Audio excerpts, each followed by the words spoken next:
Hey guys, welcome to the very first episode of Dare the Game, where I review games and also make top 10 lists, whether they be modern or retro.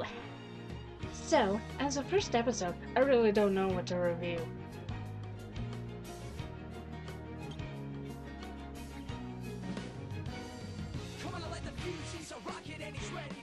Star Fox 64 3D. Well, I don't know if I really... Ugh. Oh. Ugh. Okay. We're reviewing Star Fox 64 3D. Star Fox 64 3D, a remake of the 1997 game for the Nintendo 64, Star Fox 64. The game sold well for the Nintendo 3DS. Well, I mean, fans were trying to buy it because they thought the Star Fox games were at stake when Shigeru Miyamoto joked about saying if the game did sell well, they would not continue making the series. That was only a joke. Maybe this whole the Koopalings isn't Bowser's children is a joke too. Moving on, the game received pretty much positive reviews, mainly 9s and 8s and very few 7s. Though about everyone complained over the fact that there was no new features compared to the old Star Fox 64, and there was no online multiplayer. Does everything have to be online multiplayer? Huh? Ooh,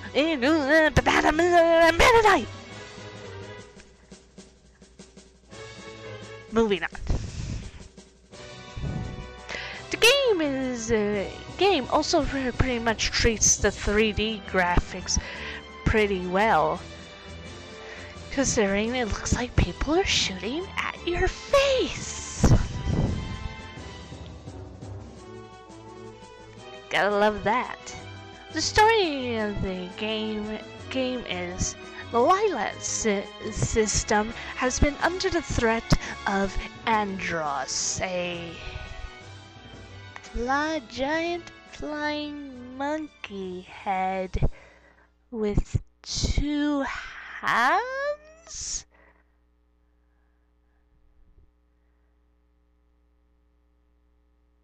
He was a regular monkey once, right? So pretty much the army hires Star Fox, a group of mercenaries consisting of Peppy Hare, Pigma, and James McCloud.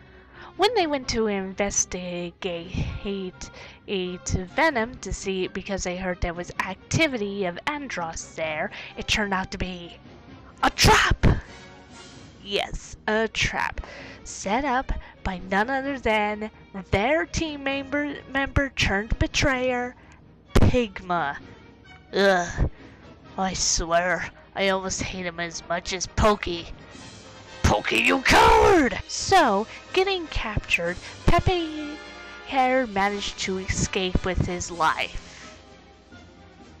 Can't say the same for James though, because Peppy had to go back to tell James' son, Fox McCloud, that his father had been killed.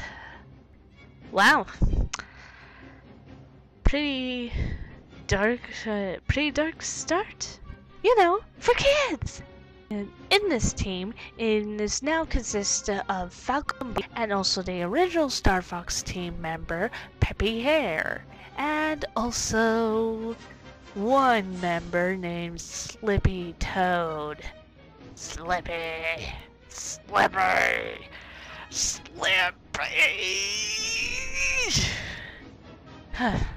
They travel the Lilat system, fighting whenever Andross's forces are found. They travel the Lilac system to wherever Andross's forces are attacking and take them down, considering that's what they're hired for, since they're a mercenary team.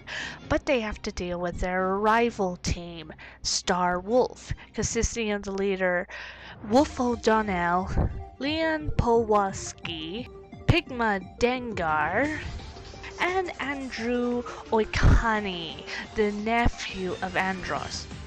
Wait, he's the nephew of the big flying monkey head? Okay, now I'm convinced Andros had to be a regular monkey before he became big flying monkey head. The gameplay is pretty much an on-rail rider, though it also has a second form of gameplay, where you're in a circular area known as all flight mode.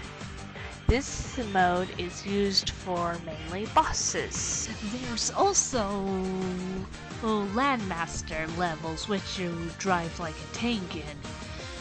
Oh, are these levels horrible?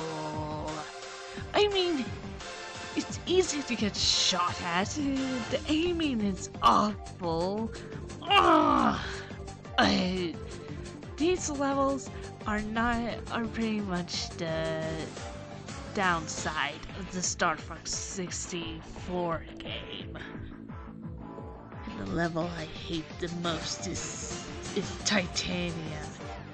Curse you, Slippy!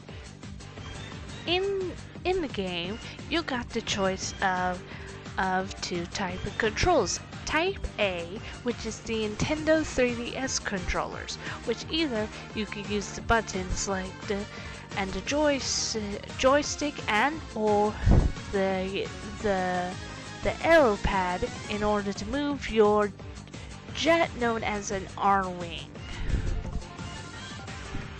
The 3DS controls also consist of the gyro controls, where you can move your 3DS in different directions to move the R-wing.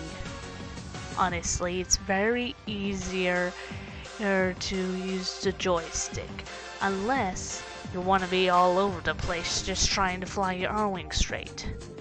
Another option you have is you can actually choose what the up and down can do. You can either make the joystick's up and down controls go in the corresponding directions up and down, or you can switch it where down is up and up is down. The Type B commercial controls are actually known as the Nintendo 64 controls, where the buttons work just like how they did on the Nintendo 64 controller. Another thing neat about this game is it has a very good replay value.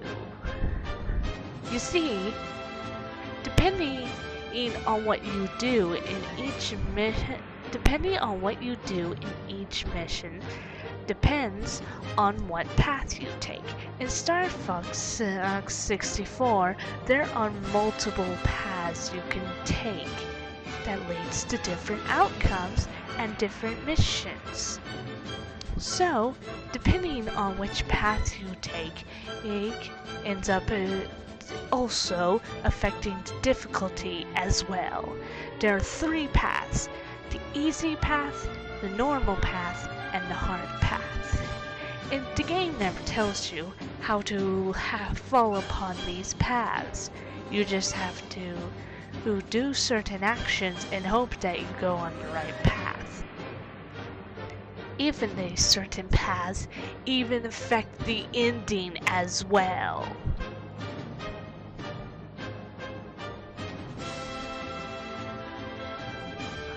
The controls are very great and very smooth. Though at times I keep forgetting that in order to turn backwards in the all range mode, that I can't do it as long as the red bar is full. This red bar is used for how long you can either dash or use the brakes. Once that bar gets full, it automatically shuts off and you cannot use it until the bar has emptied itself again. As for the graphics, the Nintendo 64 graphics were good for its time. Though in the 3DS, it actually has updated them and they actually look very decent. Better than the Star Fox Command designs. Oh god, don't remind me of the alpha game. Happy place, happy place, happy place. Also in the gameplay, there is a such thing as friendly fire.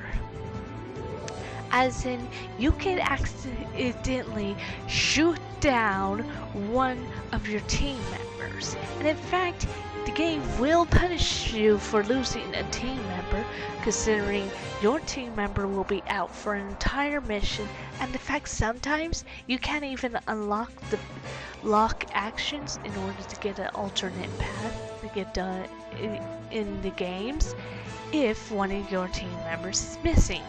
Believe me, I found that out the hard way. Though in the game, it really wants you to though at times they'll also throw some actions at your face, considering that eventually one of your team members will be in danger because there are pilots that start shooting at them. Mainly Slippy. As Falco said it best in the game, you will have to save him a lot, cause you're shooting at an enemy, he'll fly in your path saying, I can shoot them, and then you have to save him.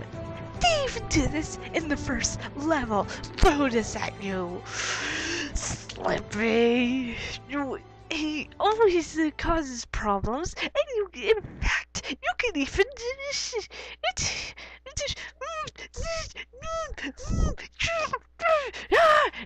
Slippy!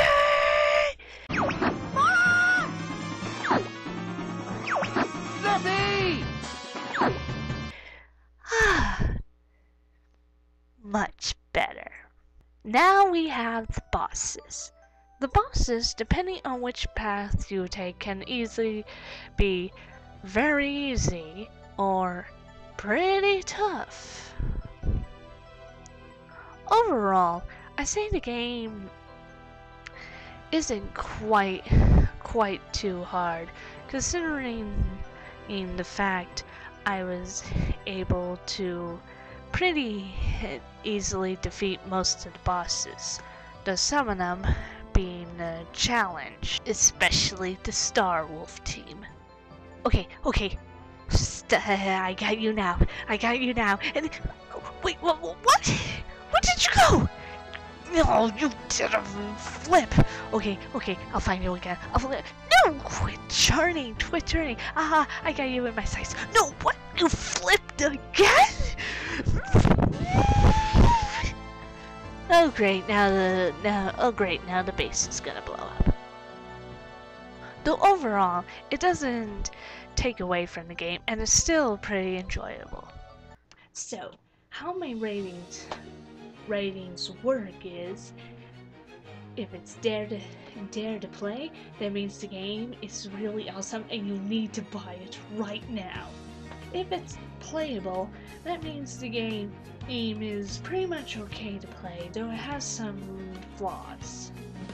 If it's trash it means it's an abomination to the gaming industry and you need to get rid of it right now.